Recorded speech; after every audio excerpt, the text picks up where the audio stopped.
نحمده ونصلي على رسوله الكريم اما بعد فاعوذ بالله من الشیطان الرجیم بسم اللہ الرحمن الرحیم اقرأ بسم ربک الذی خلق خلق الانسان من علق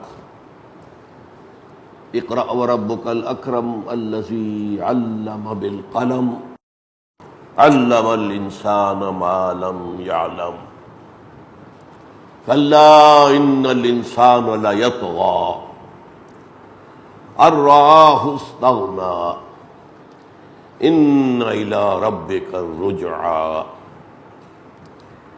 وقال عز وجل كما ورد في آخر سورة التين فما يكذبك بعد بالدين أليس الله بأحكم الحاكمين وقال عز وجل أرأيت الذي يكذب بالدين فذلك الذي يدع اليتيم ولا يحض على طعام المسكين فويل للمصلين الذين هم عن صلاتهم ساهون الذين هم يراءون ويمنعون الماعون صدق الله العظيم رب اشرح لي صدري ويسر لي أمري واحلل عقدة من لساني يفقهوا قولي. میں نے عرض کیا تھا کہ نبی اکرم صلی اللہ علیہ وسلم پر بالکل شروع میں جو 4 وحییں آئی ہیں، قرآن مجید میں ان آیات کے ساتھ کچھ اور آیات جو بعد میں شامل ہوئی ہیں ان کو شامل کر کے سورتوں کی شکل دی گئی ہے. یہ سورتیں 4 ہیں. سورۃ العلق جس میں صرف پہلی 5 آیات جو ہے وہ پہلی وحی ہے. پھر سورۃ القلم یا سورۃ نون، اس کی ابتدائی 7 آیات وہ ہے نمبر 2 وحی. پھر سورۃ المزمل، اس کی 7 آیات وہ 3ری وحی ہے. پھر سورہ مدثر، اس کی بھی 7 آیات 4تھی وحی ہے. 5ویں وحی سورہ فاتحہ ہے جو مکمل سورت کی حیثیت سے نازل ہوئی. وہ پہلی سورت ہے جو مکمل ایک ہی وقت میں نازل ہوئی. پھر میں نے یہ عرض کیا تھا کہ ان 4 سورتوں کا مطالعہ جو ہے ایک ترتیب کے ساتھ، اس سے بہت سی حکمت اور بہت سا قرآن مجید کے اندر جو چھپے ہوئے نکات ہیں وہ واضح ہوتے ہیں. ان میں سے ہر سورت جو ہے 3 حصوں پر مشتمل ہے. پہلا حصہ تو میں بتا چکا، حضور سے خصوصی خطاب. بعد کی صورتوں میں ہم یہ دیکھتے ہیں کہ حضور سے خطاب ہوتا ہے سورت کے آخر میں جا کر. یہ 4 صورتیں وہ ہیں کہ جن میں خطاب جو ہے شروع میں وہ ذاتی سطح پر ہے حضور کے ساتھ. اس کے بعد نمبر 2 اس کا مضمون ہے آخرت اور قیامت کے تصور کا ارتقاء ہے. اس لیے کہ ایمانیات کے ضمن میں جان لیجئے کہ اہم ترین ایمان جو ہے وہ ایمان بالآخرہ ہے. 3 ایمانیات میں نے 12 بیان کیے. پہلا ایمان باللہ یا توحید، نظری اعتبار سے، اصولی اعتبار سے، فکری اعتبار سے اہم ترین ایمان یہ ہے، بلکہ اصل ایمان یہی ہے. کہیں کہیں قرآن میں صرف اس کا ذکر ہے، ان الذین قالوا ربنا اللہ ثم استقاموا تتنزل علیہم الملائکہ. نہ ایمان بالآخرہ ہے نہ ایمان بالرسالت. تو اہم ترین نظری، فکری، فلسفیانہ، حکیمانہ انداز میں اہم ترین ایمان ایمان باللہ یعنی توحید. قانونی اعتبار سے اہم ترین ایمان ایمان بالرسالت.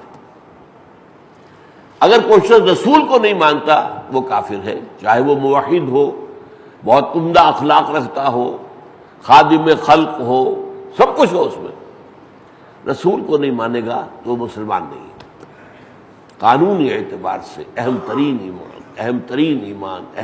ایمان ایمان بالرسالت۔ عملی اعتبار سے اہم ترین ایمان ایمان بالآخرہ، اور وہ کیا ہے؟ بعث بعد الموت، ریزریکشن۔ ایک وقت آئے گا کہ تمام نوع انسانی قبروں سے اٹھائی جائے گی، قبر کہہ لیجیے جہاں جہاں بھی ان کا وجود ہوگا، اور پھر ان کا محاسبہ ہوگا، حساب کتاب ہوگا ان کے اعمال کا۔ دنیا کی جو زندگی دی گئی تھی وہ دارالامتحان تھا، اس امتحان کا نتیجہ ڈکلیئر ہوگا، کون کامیاب ہے کون ناکام ہے۔ ناکام جہنم میں جائیں گے، کامیاب جنت میں جائیں گے۔ انسان کو عملی اعتبار سے سیدھا رکھنے والی شے یہ ہے، اگر یہ رہے کہ مجھے جواب دینا ہے، میرا حساب کتاب ہوگا، اس سے کوئی مفر نہیں ہے، وہاں کوئی طاقت بچانے والی نہیں ہے، وہاں نہ باپ بیٹے کے کام آئے گا، نہ بیٹا باپ کے کام آئے گا، نہ شوہر بیوی کے کام آ سکے گا، نہ بیوی شوہر کے کام آ سکے گا۔ یوم یفر المرء من اخیہ وامہ وابیہ وصاحبتہ وبنیہ، بھاگے گا انسان بیٹے سے بھی، بھائی سے بھی، باپ سے بھی، بیوی سے بھی، ماں سے بھی۔ انسان یہ چاہے گا کہ پوری انسانیت کو جھونک دو جہنم میں، مجھے بچا لو۔ اس ایمان پر جتنا انسان کا یقین پختہ ہوگا، عمل درست رہے گا۔ محاسبہ ہونا ہے، جواب دہی ہونی ہے، بدلہ ہونا ہے، مجازات، بھلائی کا بھلا، برائی کا برا۔ تو ان چاروں صورتوں میں آپ دیکھیں گے کہ یہ ارتقاء ہوا ہے ایمان بالآخرہ کا، بہت عمدگی کے ساتھ۔ اب سورۃ العلق کا جو دوسرا حصہ ہے اس سے میں شروع کر رہا ہوں۔ کلا ان الانسان لیطغی، کوئی نہیں، انسان سرکشی پر آمادہ ہو ہی جاتا ہے، طغیانی پر، سرکشی پر۔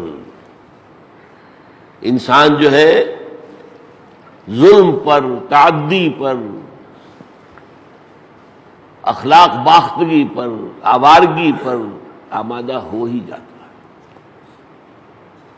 کیوں ہو جاتا ہے ایسا؟ میں نے آپ کو بتایا تھا سورۃ التین کے ضمن میں کہ حساس انسان اور ذہین انسان، اور جس کی اپنی طبیعت جو ہے، فطرت، وہ صحت پر قائم ہو، وہ جب دیکھتا ہے انسان جھوٹ بولتا ہے، انسان دھوکہ دیتا ہے، انسان وعدہ خلافی کرتا ہے، انسان ایک دوسرے کا خون پیتے ہیں، انسان ایک دوسرے پر ظلم کرتے ہیں، کیا ہو گیا؟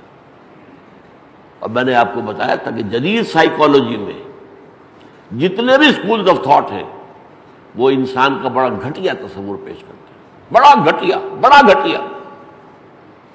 فرائڈ کیا کہتا ہے؟ انسان نرا شہوت ہی شہوت ہے اور کچھ ہے ہی نہیں۔ اگر کوئی ماں اپنے بیٹے کو محبت بھری نگاہ سے دیکھ رہی ہے، وہ بھی شہوت کی وجہ سے دیکھ رہی ہے۔ اور یہ ہمارے اس دور کے مفکرین اعظم ہیں، یہ فرائڈ، بابائے نفسیات جدیدہ۔ کوئی باپ اپنی بیٹی کو اگر محبت بھری نگاہ سے دیکھ رہا ہے، یہ بھی سیکس ہے، ایڈیپس کمپلیکس۔ کسی نے قرار دیا کہ انسان بس ہم بے تفوق، دی ارج ٹو ڈومینیٹ، یہ ہے بس انسان۔ کوئی شخص اپنی شاعری کے ذریعے تفوق حاصل کر رہا ہے، شہرت حاصل کر رہا ہے، لوگوں کا مرکز نگاہ بنا ہوا ہے، کوئی اپنی طاقت کے بل کے اوپر کھڑا ہے، کوئی اپنی دولت کے بل پر کھڑا ہے۔ اور یہ سارے کام کیوں کر رہا ہے؟ کیوں دولت کمانا چاہتا ہے؟ ارے حساب کتاب سے دیکھو تو اتنا کچھ تمہارے پاس ہے کہ 10 نسلیں کھا لے، پھر بھی تم لگے ہوئے ہو، الہاکم التکاثر۔ کیوں؟ انسان کی بھوک تو ختم ہی نہیں ہوتی۔ الہاکم التکاثر حتی زرتم المقابر، قبروں تک پہنچ جاتے ہو، قبر میں پاؤں لٹکا کر بیٹھے ہوئے ہو، لیکن حل من مزید، دولت اور آ جائے اور آ جائے اور آ جائے اور آ جائے اور آ جائے، اس سے چھٹکارا نہیں ملتا۔ تو حب تفوق ہے انسان۔ یا کسی نے کہا کہ انسان صرف اپنے جو خصائص اسے وراثت میں ملتے ہیں، آج ہم کہیں گے جینز جو آتی ہیں، باپ کی جینز ہیں، ماں کی جینز ہیں، آ گئی،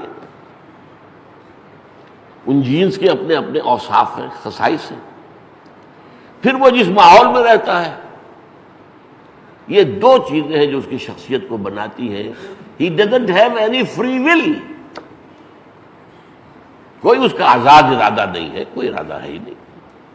ہی is a product of hereditary characters and environmental factors, بس وہاں سے ملا اور ماحول سے ملا، ان دونوں سے جو شخصیت وجود میں آئے گی بس وہی ہے۔ بیہیویئرزم اس کا نام ہے۔ تو یہ میں آپ کو بتا رہا ہوں انسان کے نچلی سطح پر ہو۔ سافلین، انہوں نے مشاہدہ کیا ہی سافلین کا ہے، اسفل سافلین۔ جو انسان کو عظمت ملتی ہے وہ روح سے ملتی ہے، اسے جانتے ہی نہیں، اس لیے کہ وہ ماوراء المادہ ہے، مادے سے ماوراء ہے، اور سائنس مادے سے آگے جا ہی نہیں سکتی، اس کے تو اپنے لمٹس ہیں۔ تو جو ماوراء مادہ ہے اسے ماوراء الطبیعیات بھی ہم کہہ دیتے ہیں، میٹا فزیکل، اس لیے کہ فزکس جو ہے وہ تو صرف مادے سے بحث کر سکتی ہے، اور تو یہ اصل میں اب اس کا علاج، اب میں آپ کو بتاتا ہوں کہ یہ سوچ بچار یقیناً حضور کے بارے میں جو آتا ہے کہ آپ وحی کے آنے سے پہلے کئی کئی دن جا کر غار حرا میں قیام فرماتے تھے، یتحنث فیہ، اس میں عبادت کرتے تھے۔ اچھا وہ عبادت کیا تھی؟ آپ اگر یہودیوں میں پیدا ہوئے ہوتے تو یہودیوں کی سی عبادت کرتے، اگر آپ عیسائیوں میں پیدا ہوئے ہوتے تو عیسائیوں کی سی عبادت کرتے۔ آپ کو تو اللہ نے پیدا کیا مشرکین میں، اس سے تو آپ کی فطرت جو ہے کس سرے سے کوئی مناسبت رکھتی نہیں تھی، اس کا تو ناممکن ہے، تو کون سی عبادت تھی؟ تو شارحین حدیث میں بہت پیارا انداز اختیار کیا ہے، کان صفت تعبدہ فی غار حرا التفکر والاعتبار، غور و فکر، سوچ بچار، یہ کیا ہے، کیوں ہے، اس پستی سے نکلنے کا کوئی علاج بھی ہے یا نہیں؟ کیا انسان نری پستی ہی پستی ہے، پستی ہی پستی ہے، پستی ہی پستی ہے؟ اس لیے سورۃ التین میں نے آپ کو بتایا تھا 4 قسمیں کھائی گئی، مراد کیا ہے؟ 4 شخصیتیں انسان۔ دیکھو ہمارے بندے نوح کو، اس کے صبر ثبات اندازہ کرو، صبر و ثبات کا کوہ ہمالیہ 950 برس تک دعوت دیتا رہا، حالانکہ استہزاء تھا، تمسخر تھا، مذاق تھا۔ پھر زہد دیکھنا ہو، دیکھو ہمارے بندے عیسیٰ کو علیہ الصلوۃ والسلام، زہد کا، روحانیت کا پیکر، چلتا پھرتا فرشتہ زمین پر دیکھنا ہو تو حضرت عیسیٰ اور حضرت یحییٰ دونوں ایک وقت میں تھے۔ یہ ہم معصوم ہیں، جان دی بیپٹسٹ اینڈ جیسس آف نازارتھ۔ پھر ایک کردار، ایک مسلسل جد و جہد، ایک مسلسل تصادم، ایک مسلسل کشاکش، اس کا نمونہ دیکھنا ہو تو دیکھو ہمارے بندے موسیٰ کو، کیسے فرعون سے ٹکرایا ہے اور کتنے مراحل سے گزر کر اپنی قوم کو وہاں سے آزاد کرا کے نکال کے لے گیا ہے۔ یہ گھٹیا انسانوں کے کام ہے۔ اور سب سے بڑھ کر دیکھو ہمارے محمد کو صلی اللہ علیہ وسلم، یہ تمہاری نگاہوں کے سامنے ان کا کردار دیکھو، اس کا اخلاق دیکھو۔ انسان گھٹیا نہیں ہے، اپنی اصل سرشت کے اعتبار سے وہ تو سب سے اونچا ہے۔ لقد خلقنا الانسان فی احسن تقویم ثم رددناہ اسفل، ہاں پھر ہم نے اسے گرا دیا ہے نیچے، سب سے نیچے۔ اس کا جو حیوانی وجود ہے وہ سب سے کمزور ہے، سب سے نیچے ہے، وہ فرشتوں سے بھی فروتر ہے اور جنات سے بھی فروتر ہے۔ اچھا اب اس پر جو 2 آخری آیتیں تھیں اس میں اس بات نہیں ہو سکی تھی۔ اگر تم یہ مان لیتے ہو کہ انسانوں میں اچھے بھی ہیں برے بھی ہیں، بہت اونچے بھی ہیں بہت پست بھی ہیں، فما یکذبک بعد بالدین الیس اللہ باحکم الحاکمین، تو پھر جزا و سزا کا انکار کیسے کرتے ہو؟ کیا اچھوں کو جزا نہیں ملنی چاہیے؟ کیا بروں کو سزا نہیں ملنی چاہیے؟ تمہاری عقل کیا کہتی ہے؟ فطرت کیا کہتی ہے؟ اور اس میں حوالہ کیا دیا؟ حکم الحاکمین، سب سے بڑا حاکم اللہ ہے۔ کوئی حکومت چل سکتی ہے جو مجرموں کو سزا نہ دے، جو غداروں کا قلع کما نہ کرے؟ چلے گی؟ کوئی حکومت چل سکتی ہے جو اپنے وفاداروں کو جزا نہ دے، انہیں خلعتیں نہ دے، جو خادمان خلق ہیں ان کی قدر نہ کرے؟ کیا کوئی حکومت چلے گی؟ جب تمہاری چھوٹی سی حکومت نہیں چلتی اس کے بغیر، تو تم سمجھتے ہو اس پوری کائنات کی حکومت جو ہے جزا و سزا کے بغیر چل رہی ہے؟ How come? کیسے یہ خیال کر سکتے؟ فما یکذبک بعد بالدین الیس اللہ باحکم الحاکمین، کیا اللہ تمام حاکموں سے بڑا حاکم نہیں ہے؟ اور کسی حاکم پہ تصور کر سکتے ہو تم جو مجرموں کو سزا نہ دے، باغیوں کا قلع کما نہ کرے، جو ڈاکوؤں کا قلع کما نہ کرے، اور جو خادمان خلق ہوں، یا جنہوں نے علم کی بڑی خدمت کی ہو، یا جنہوں نے لوگوں کی زندگیوں کو سنوارا ہو، تزکیہ کیا ہو ان کا، خود زندگی سے کچھ حاصل نہ کیا ہو، تو اس کو کوئی جزا نہیں ملنی چاہیے؟ اور تم دیکھتے ہو اس دنیا میں تو جزا نہیں ملتی، اور ملتی بھی ہے تو بڑی محدود سی۔ فرض کیجئے ایک بوڑھا آدمی جو ہے ایک جوان شخص کو قتل کر دیتا ہے، آج کل کیا مشکل ہے، ایک انگلی کا اشارہ ہی چاہیے۔ اب اس نے جو حرکت کی ہے اس کی سزا کیا ہو سکتی ہے؟ سوچئے۔ پہلے تو یہ کہ اس پر مقدمہ ثابت ہو، اس پر گواہ آ جائیں، اس پر وکیلوں کی فیسیں جو ہے وہ گواہوں کو اجرا کر کے بٹھا نہ دیں، پھر یہ کہ جج خرید نہ لیا جائے، یہ سارے مرحلوں سے گزر جائیں گے تو سزا دے دیں گے۔ کیا دیں گے؟ پھانسی دے دیں گے، بس۔ کیا جو جرم اس نے کیا تھا اس کے برابر سزا مل گئی اسے؟ یہ تو کھا پی بیٹھا تھا، زندگی گزار بیٹھا تھا، بڑھاپے میں تھا، اس نے جوان کو مارا جس کی زندگی ابھی وہ تو اس ابتدائی طور پہ تھی، اس کی کوئی جوان بیوی بیوہ ہوئی ہے، اس کے کوئی معصوم بچے جو ہیں یتیم ہوئے ہیں، جو ڈیمیج اس نے کیا ہے اس کے متناسب بدلہ دیا جا سکتا دنیا میں۔ اور دوسرے اس کے برعکس جنہوں نے اپنی پوری زندگیاں لگا دی خدمت خلق میں، لوگوں کی ہدایت پر، کیا محمد کو کوئی بدلہ دیا جا سکتا ہے صلی اللہ علیہ وسلم؟ کیا حاصل کیا آپ نے زندگی سے؟ یہ تو سبھی مانیں گے، ذہین ترین انسان، قابل ترین انسان، آپ منٹگومری واٹ کی کتاب پڑھ لیجئے، لیکن انہوں نے اپنی زندگی میں کیا حاصل کیا؟ وہاں تو آخری وقت تک فاقوں کا معاملہ تھا، ایک حجرہ جس میں اگر ساتھ ہی اہلیہ بھی ہے تو یہ ممکن ہی نہیں ہے کہ تہجد کی نماز بھی پڑھ سکے۔ حضور کھڑے ہوتے تھے، پھر جب سجدے کے لیے جاتے تھے تو حضرت عائشہ کی ٹانگیں اٹھا کر ایک طرف کرتے تھے تو سجدے کی جگہ بنتی تھی۔ یہ دنیا سے لیا انہوں نے۔ تو ایک ابدی زندگی ہونی چاہیے جس میں پورا بھرپور صلہ مل جائے۔ اچھا دیکھیے، اسی صورت کے آخر کے ساتھ جڑ جاتی ہے صورت ارأیت الذی یکذب بالدین۔ کیا تم نے غور کیا اس شخص پر جس نے جزا و سزا کا انکار کیا؟ دیکھ لو وہی ہے۔ فذلک الذی یدعو الیتیم، یتیم کو دھکے دیتا ہے وہ۔ کردار کتنا پست ہو گیا، آخرت کا انکار کرو گے کردار پست ہو جائے گا۔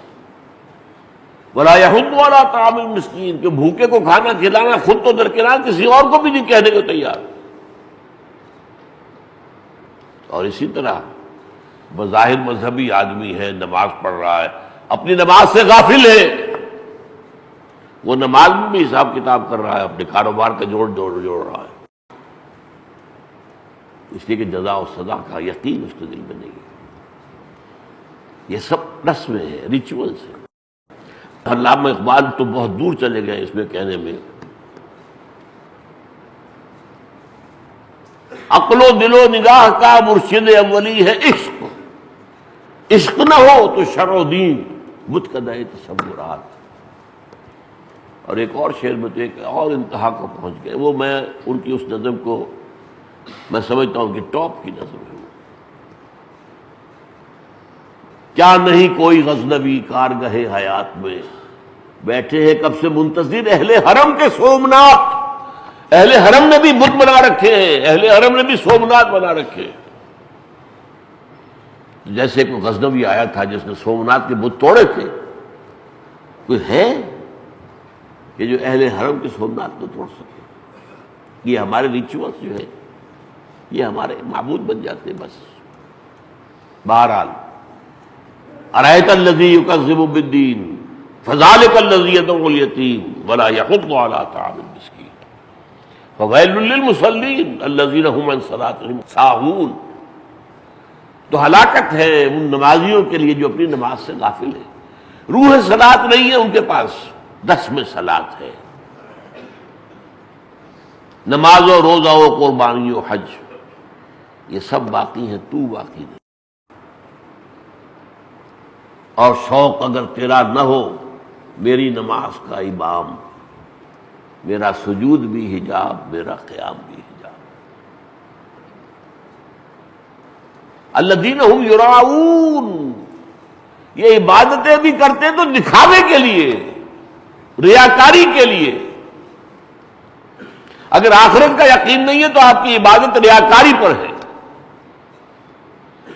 ارأیت الذی یکذب بالدین فذلک الذی یدعو الیتیم ولا یحض علی طعام المسکین فویل للمصلین الذین هم عن صلاتهم ساہون الذین هم یراؤون، ریاکاری کرتے ہیں، ویمنعون الماعون، اور اخلاق میں اتنی پستی میں چلے گئے ہیں کہ عام استعمال کی چیزیں بھی ایک دوسرے کو دینے کے لیے تیار نہیں۔ اگر کوئی پڑوسن سے عورت آ گئی ہے کہ بھئی آگ ذرا میں 2-4 انگارے آپ کے چولہے سے لے جاؤں تو اپنی آگ جلا لوں، نہیں،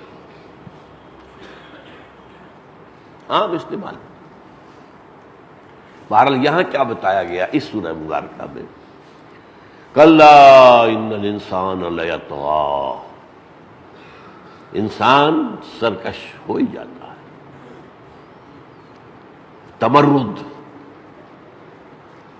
لوگوں پر ظلم، جبر، استحصال، ریپریشن، آپریشن، کسان کی خون پسینے کی کمائی پر عیش کر رہا ہے جاگیردار، مزدوروں کی رگوں میں دوڑنے والے سرخ خون سے شراب تشہیر کر کے اس کا سرمایہ دار پی رہا ہے شام کو۔ خواجہ از خون رگے مزدور سازد لعل ناب، از جفائے دے خدایاں کشت دے خانہ خراب، انقلاب انقلاب ہے انقلاب، انقلاب برپا کر۔ اب یہ جو ہوا کیوں ہو جاتا ہے، اس کی تشخیص کیا ہے؟ ارآہ استغنیٰ، وہ دیکھتا ہے کہ کوئی پکڑ نہیں ہوتی۔ ایک بہت اہم نقطہ سمجھ لیجئے، this physical universe is complete as far as the physical laws are concerned۔ جو طبیعی قوانین ہیں ان کے اعتبار سے یہ کائنات مکمل ہے۔ آپ سنکھیا کھائیں گے مریں گے، چاہے اس کے بعد آپ پچھتا رہے ہوں، پچھتانے سے کچھ نہیں ہوگا۔ دین میں، اخلاق میں آپ نے کوئی غلط کام کیا ہے، توبہ کریں گے آپ بچ جائیں گے۔ فزیکل لاس میں یہ نہیں ہوگا، فزیکل لاس کے اندر تو نتیجہ نکل کر رہے گا، اخلاقی اعمال میں نتیجہ نہیں نکلتا۔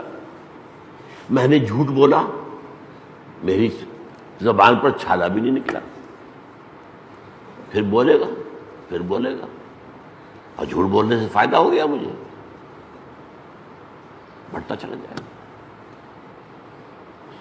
میں نے یتیم کا مال سارا ہڑپ کر دیا، مجھے تو کوئی معدے کا کینسر ہوا نہ آنتڑیوں کا کینسر ہوا، کچھ بھی نہیں ہوا، کچھ بھی نہیں ہوا۔ اگر پکڑ ہو جائے ایک کی تو سب کو آنکھ جو ہے سبق مل جائے۔ اس لیے تو دنیا میں جو ہم نے نظام بنایا، جو اللہ نے ہمیں دیا ہے، وہ یہ کہ مجرموں کو پکڑ کر سخت ترین سزا دو، ایگزمپلری پنشمنٹ، کہ سب کانپ جائیں۔ چور کا ہاتھ کاٹا گیا ہے، کب کبھی تاریخ ہو جائے گی، پھر چوری کرنے کی جرت کوئی نہیں کرے گا۔ زانی کو سنسار کیا گیا ہے، کیا ہوگا؟ زنا رہ جائے گا معاشرے میں۔ اسلام کا یہی فلسفہ ہے، پنشمنٹ جس کو کہہ دیتے وحشیانہ۔ ہاں سخت ہے واقعتاً، کوئی شک نہیں ہے، بڑی سخت سزا ہے، بڑی سخت پنشمنٹ ہے اسلام۔ اس کے بغیر ایریڈیکیشن کرائم کا ممکن ہی نہیں ہے۔ تعلیم تربیت اس کے اعتبار سے امریکہ سے اوپر تو کوئی قوم نہیں جائے گی۔ دی موسٹ ہینس کرائم جو ہے، انتہائی گھناؤنا جرم وہاں ہوتا ہے۔ ابھی ایک فوجی نے جو ہے کتنے مارے ہیں، 16 مارے ہیں اور 30 زخمی کیے ایک آدمی نے۔ جو عراق کی جنگ میں جو فوجی رہے ان کے تو بہت سو کے دماغ خراب ہو گئے ہیں، وہ مریض بن چکے ہیں، جب آئے ہیں واپس تو اب وہ دماغی مریض ہے۔ دماغی مریض کا وہاں پہ سینٹر میں علاج ہو رہا تھا، اس کا جو وہاں کا ویٹرن تھا، جو کہ عراق کے جنگ کے اندر کام کر کے آیا تھا، لیکن اس کی دماغی جو ہے کیفیت یہ ہوئی کہ اس نے فائرنگ کی ہے، 16 آدمی مار دیے گئے۔ یہ تو شاید آج ہی کی خبر ہے، اور 30-31 زخمی کر دی۔ آپ سنتے ہیں ایک شخص لڑکیوں کو ریپ کر کے اسے اپنے گھر کے تہخانوں میں ڈالتا رہا، 30 35 40 لڑکیاں ماری۔ یہ سارے آپ پڑھتے ہیں اخبارات کے اندر۔ تو کوئی تعلیم، کوئی تربیت جرم ختم نہیں کر سکتی۔ جرم ختم ہوگا یا تو اس یقین سے ان الی ربک الرجعی، یا تو یہ کہ یہ سخت سزائیں جرم کم کرے گی، یا یہ یقین کہ چاہے مجھے دنیا میں سزا نہیں ملی آخرت میں مل کر رہے گی۔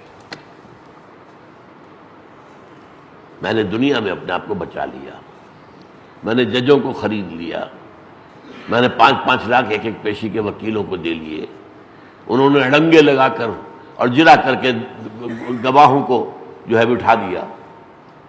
یہ سارا کام کر کے بچ گیا میں۔ ارے بچے کہاں ہو؟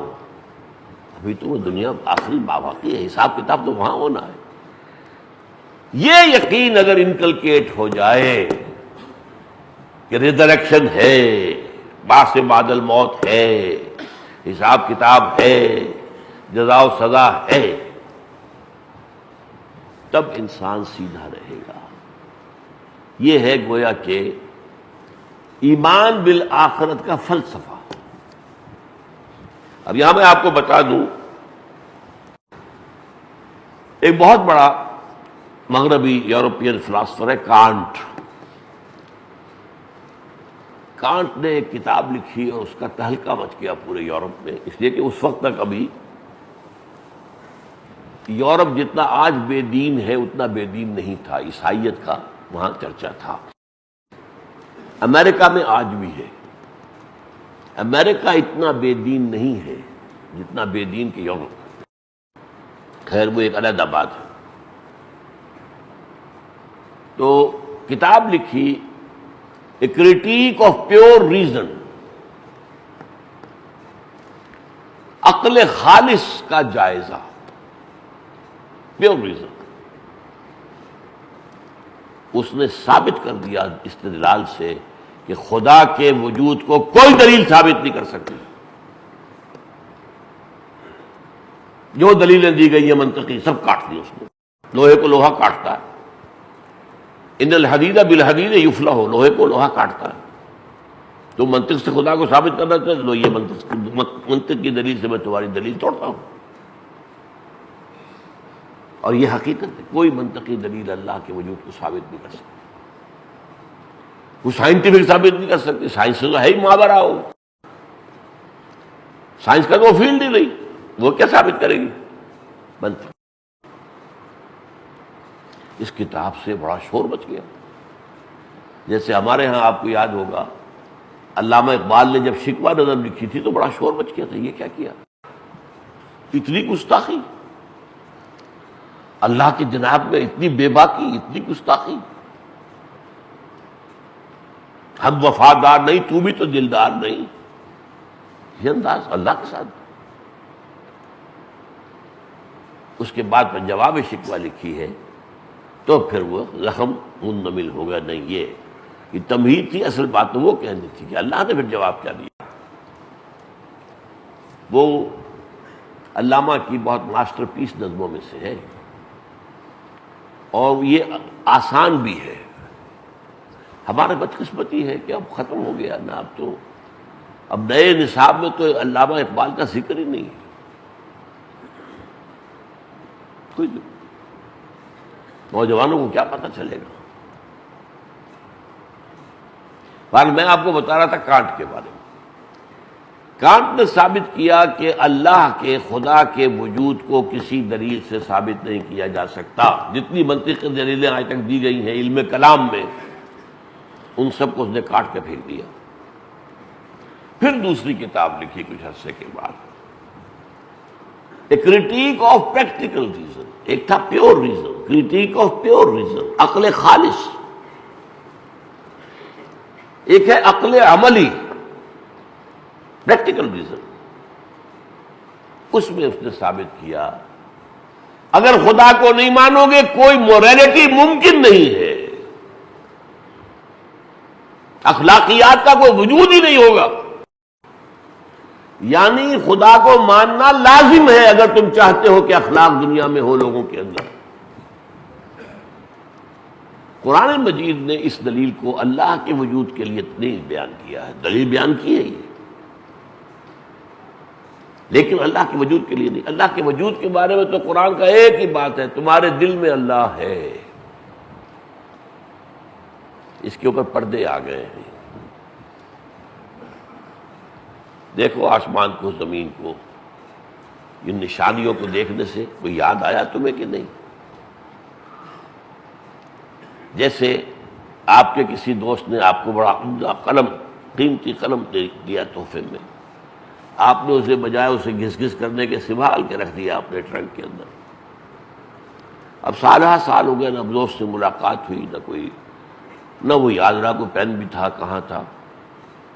ایک روز اتفاق سے آپ نے اپنا وہ ٹرنک کھولا، وہ قلم سامنے آ گیا، تو دوست فوراً یاد آ جائے گا کہ نہیں؟ اس میں آپ کے ارادے کو کوئی دخل نہیں ہے، اس لیے کہ وہ یادداشت آپ کے اندر تھی، دبی ہوئی تھی۔ جسے کہتے ہیں نا ڈپٹی کمشنر کے دفتر میں محافظ خانہ ہوتا ہے، بعض انبار کے انبار لگے ہوتے ہیں فائلوں کے، تو ہمارے یہاں میموری کا محافظ خانہ ہے، نئی باتیں آتی پرانی نیچے دب گئی، لیکن اب کوئی چیز دیکھی یاد آ گئی، کھول آنکھ زمین دیکھ، فلک دیکھ، فضا دیکھ، مشرق سے ابھرتے ہوئے سورج کو ذرا دیکھو تو صحیح۔ اور یہ آیات آفاقی اور تمہارے اندر وفی انفسکم، تمہارے اندر بھی نشانیاں ہیں، کیا فلا تبصرون، دیکھتے ہو کہ نہیں؟ پھر آیات آفاق قرآنی سامنے آ گئی، اس سے خود یاد آ جائے گا تو آ جائے گا، کوئی دلیل سے نہیں منوا سکتا، خود آ گیا۔ تو ایمان باللہ کے بارے میں قرآن کا اسلوب یہ ہے، لیکن ایمان بالآخرت کے لیے قرآن اس دلیل کو استعمال کرتا ہے۔ اخلاق کیسے ہوں گے؟ انسان تو سرکش ہو جائے گا، وہ سرکش ہوگا، اس میں تمرد آ جائے گا، وہ ظلم کرے گا، وہ لوگوں کو دبائے گا، لوٹے گا، ان کا استحصال کرے گا، ان کی دولت چھینے گا، ڈاکہ ڈالے گا، ان کو طبقاتی شعور کے اعتبار سے پست کر دے گا، سب کچھ کرے گا، ان کو اپنا غلام بنائے گا، ہزاروں کو قتل کرے گا کہ نہیں کرے گا؟ کیا ہلاکوں نے نہیں کیا تھا؟ ایک شہر کے سارے انسانوں کو قتل کر کے صرف ان کے سریاں جو ہیں وہ جمع کی گئی، اور ایک اس کے پہاڑی کی شکل دے کر اس پہاڑی پر تخت جما کر اس تاتاری سردار نے شراب پی۔ کون؟ وہ بھی انسان ہی ہے نا، ہٹلر بھی انسان ہی تھا۔ لیکن یہ ہے کہ اگر یقین ہو کہ جانا ہے، علاج اگر ہے تو یہ ہے کلا ان الانسان لیطغی ان رآہ استغنی ان الی ربک الرجعی، تمہارے رب کی طرف لوٹ کر جانا ہے، یہ یقین۔ یہی وجہ آپ دیکھتے ہیں قرآن مجید میں کوئی صفحہ خالی ہے جس میں جہنم اور جنت کا ذکر نہ ہو، قیامت کا ذکر نہ ہو۔ القارعہ ما القارعہ وما ادراک ما القارعہ، کس کا ذکر ہو رہا ہے؟ یہ تمام جو چونکا دینے والی آیات ہے، جاگ جاؤ، ہوش میں آ جاؤ۔ عما یتساءلون عن النبأ العظیم الذی هم فیہ مختلفون کلا سیعلمون ثم کلا سیعلمون۔ دیکھ لو گے تم، سمجھ میں آ جائے گا تمہارے، اس وقت انکار کر رہے ہو۔ پھر کہا جائے گا جب جہنم کے سامنے کھڑے کیے، السحر ھذا، تم نے ہمارے نبی کو ساحر کہہ دیا تھا، یہ سحر ہے کہ ہے حقیقت؟ آؤ دیکھو۔ اب تمہیں جھونکا جائے گا اس کے اندر۔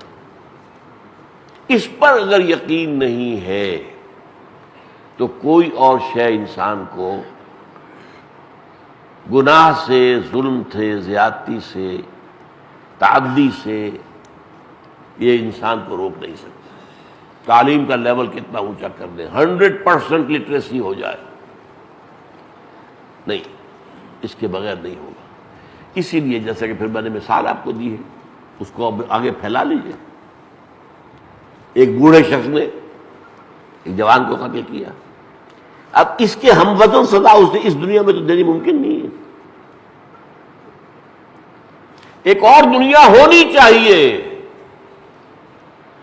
جو ابدی ہو، اس لیے کہ قرآن ہمیں یہ بتاتا ہے کہ تمہارے جرم اور تمہارے گناہ کے اثرات ایک تو وہ ہے جو تم آگے بھیج دیتے ہو، اور ایک وہ ہے جو پیچھے رہ جاتے ہیں۔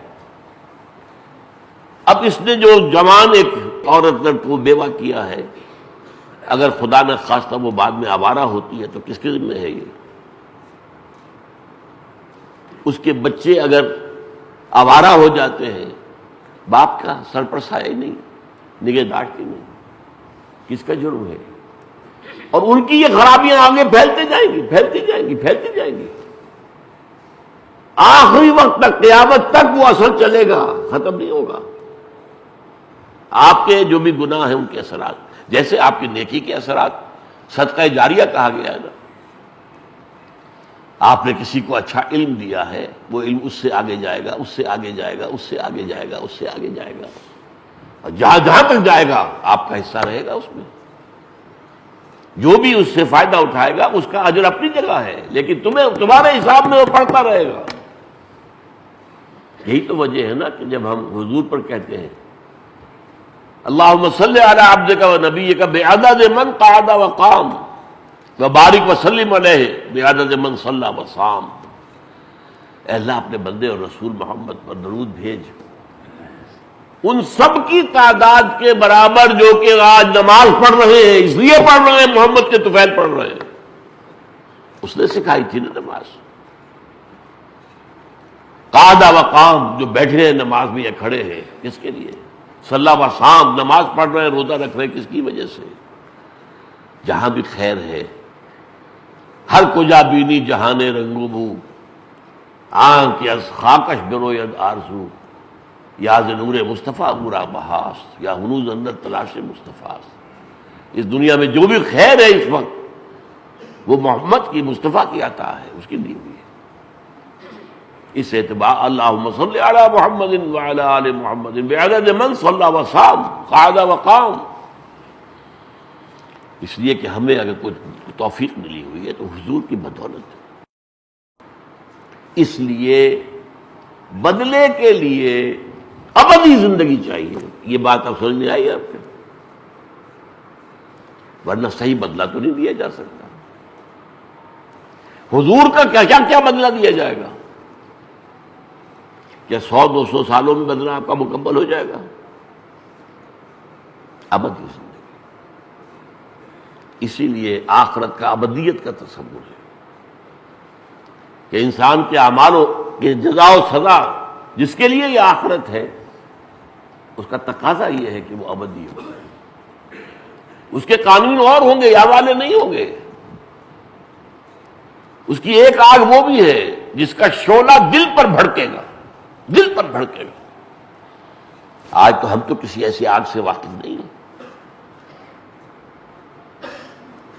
لیکن آج وہ ایک واقعتاً ایٹمک جو ہوتی ہے، جو ریڈیشن، وہ اندر سے جلاتی ہے انسان، اندر سے. قرآن مجید میں حطمہ کہا گیا، حطمہ. کلا لینبذن فی الحطمہ وما ادراک ما الحطمہ. ایک صاحب تھے وہ یہ کہا کرتے تھے یہ ایٹم کا لفظ ہے، حطمہ جو ہے، حطمہ ایٹم، ایٹم، واللہ اعلم. لیکن یہ کہ بات صحیح ہے، بات بنتی ہے. وہاں کیا ہوگا؟ یہ کھال جل جائے گی، فوراً درست ہو جائے گی تاکہ وہ جلن باقی رہے، باقی رہے.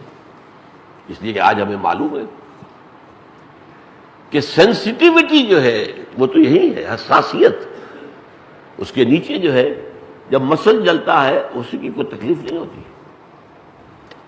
اس میں وہ سینسری نرز ہے ہی نہیں. وہ تو ساری جو ہے اسکن کے اندر ہے. اسکن جھلس گئی، اب اس کے اندر وہ احساس نہیں رہا، اب آگ کیا بگاڑے گی آپ کا؟ نہیں. بدلناہم جلودہم، بدل دیں گے، ہم نہیں کھال دیں گے. وہ آگ وہ ہے جس میں آدمی مرتا نہیں ہے.